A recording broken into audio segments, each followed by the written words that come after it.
दमदार बॉडी, चौड़ी छाती और सुनहरे बाल होने के बावजूद भी लड़कियों के सामने जॉनी भाई का पोपट हमेशा बनता रहता था और वही तो देखने में हमें सबसे ज्यादा मजा आता था। अगर आपका भी बचपन ओरिजिनल कार्टून नेटवर्क शो को देखने में बीता था तो कार्टून नेटवर्क की ओरिजिनल जॉनी ब्रावो शो आपको कैसे याद नहीं होगी। आज की इस वीडियो में हम इसी शो के कई सारे हैरान कर देने वाले बिहाइंड द सीन फैक्ट्स के बारे में बात करने वाले हैं, जैसे कि जॉनी ब्रावो ओरिजिनली कैसा दिखने वाला था, उसके नाम, बालों और फैशन का इंस्पिरेशन कहां से लिया गया था, हिंदी में जॉनी ब्रावो को किसने आवाज दी थी और आखिरकार जॉनी ब्रावो की लाइव एक्शन मूवी कभी बन क्यों नहीं पाई। ये और बहुत कुछ आपका इस वीडियो में इंतजार कर रहे हैं, तो फिर देर किस बात की। हे गाइस, मेरा नाम है पंकज सागर और आपका स्वागत है गेमों को हिंदी की एक और फ्रेश वीडियो में। Now without wasting any more time, let's get started.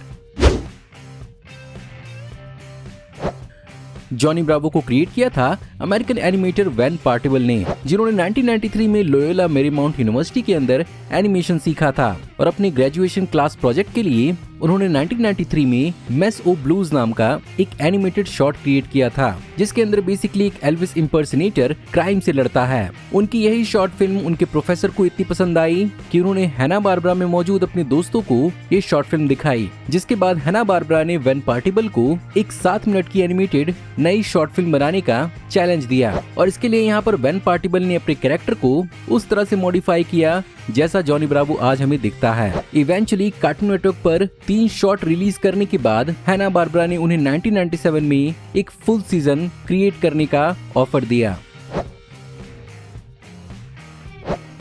खैर, शुरुआत में तो जॉनी ब्रावो के पर्सनैलिटी को आइकॉनिक एल्विस प्रेस्ली पर ही मॉडल किया गया था, पर जब वैन पार्टिबल ने इस कैरेक्टर को मॉडिफाई किया तो उन्होंने यहाँ पर 1950s के ग्रीस कल्चर से इंस्पायर होकर उसके लुक्स और आउटफिट को डिजाइन किया। साथ ही साथ 1950s और 60s के सुपरस्टार जेम्स डीन का इंस्पिरेशन उन्होंने जॉनी ब्रावो के पर्सनैलिटी के लिए लिया था और फाइनली यहाँ पर जॉनी ब्रावो के सुपर फास्ट मूव्स के लिए माइकल जैक्सन का इंस्पिरेशन लिया गया था।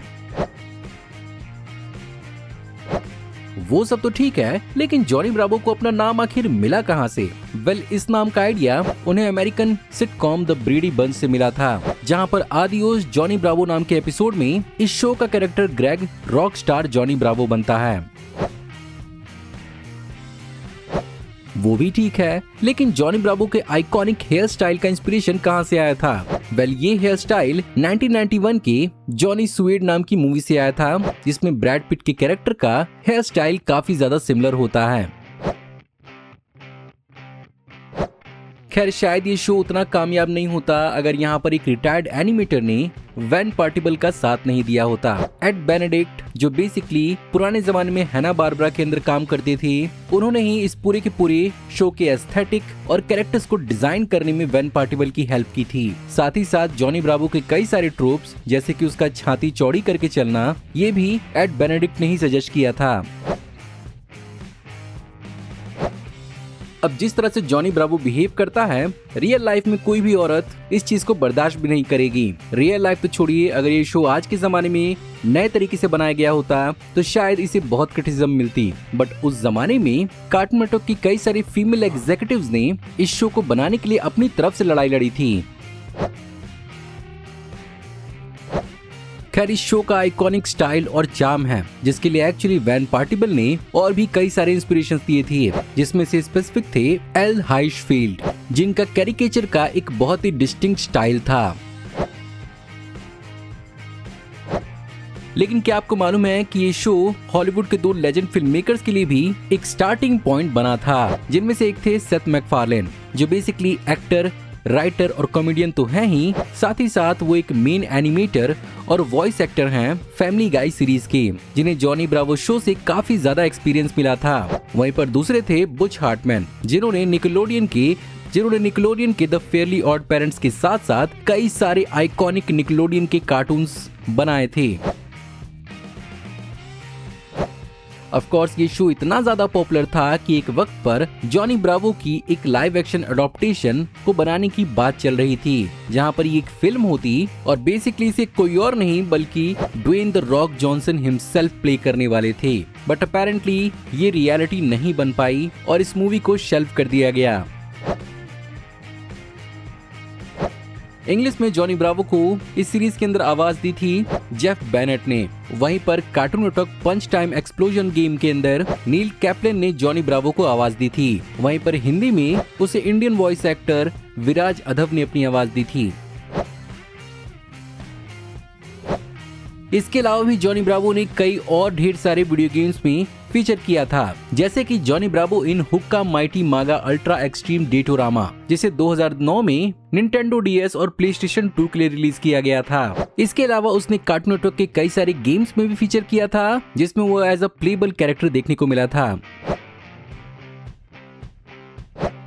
खैर, इसके अलावा जॉनी ब्रावो की कहानी सीजन 4 से भी आगे बढ़ी थी कॉमिक बुक के थ्रू, जहां पर एक्चुअली शुरुआत में 1999 से लेकर 2001 तक DC कॉमिक्स के अंदर जॉनी ब्रावो के कॉमिक्स को रिलीज किया गया था। इसके अलावा साल 2004 से लेकर साल 2009 के अंदर कार्टून ब्लॉक पार्टी इम्प्रिंट के अंदर इसे रिलीज किया गया और फाइनली 2013 में IDW पब्लिकेशंस के अंदर इसके कॉमिक बुक को रिलीज किया गया था।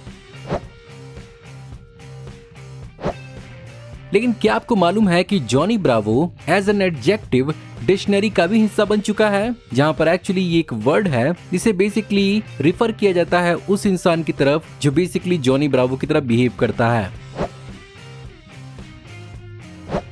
खैर, जॉनी ब्रावो की इंडिया स्पेशल मूवी भी रिलीज की गई थी, जहां पर साल 2011 में रिलीज हुआ था Johnny Bravo goes to Bollywood. Well actually इसकी शुरुआत 28 जून साल 2009 में हुई थी, जहां पर वैन पार्टिबल मुंबई आए थे और यहाँ की ऑडियंस और जॉनी ब्रावो को लेकर फैंडम को देखते हुए उन्होंने जॉनी ब्रावो का एक 11 मिनट का शॉर्ट क्रिएट किया, जिसके अंदर वो मुंबई आता है, जिसे एक्चुअली हिंदी में ही बनाया गया था और इसे कार्टून नेटवर्क इंडिया पर प्रीमियर किया गया था और बाद में इसे दूसरी कंट्रीज में इंग्लिश में डब करके प्रीमियर किया गया। और ये पर्टिकुलर शॉट इतना ज्यादा पॉपुलर हुआ कि उन्हें इसे पूरा एक 78 मिनट का फुल लेंथ मूवी बनाने का इंस्पिरेशन मिला और फाइनली 4 नवंबर 2011 को रिलीज की गई Johnny Bravo goes to Bollywood.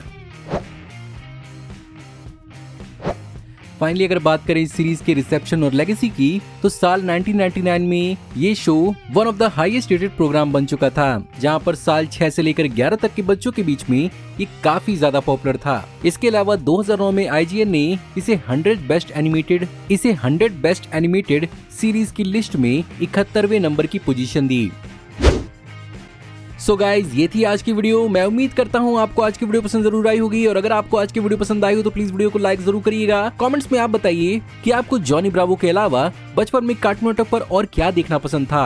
अगर आप इस चैनल पर नए हैं और आप हमारी ऐसी औसम वीडियोस को मिस नहीं करना चाहते, प्लीज चैनल को सब्सक्राइब कर लीजिए और बेल वाले आइकन को दबाना मत भूलिएगा। मैं जल्द ही आपको एक नई वीडियो में देखने को मिलूंगा, तब तक आप हमारी इन वीडियोस को एंजॉय कर सकते हैं। Thank you for watching, see you in the next video, till then take care, good bye.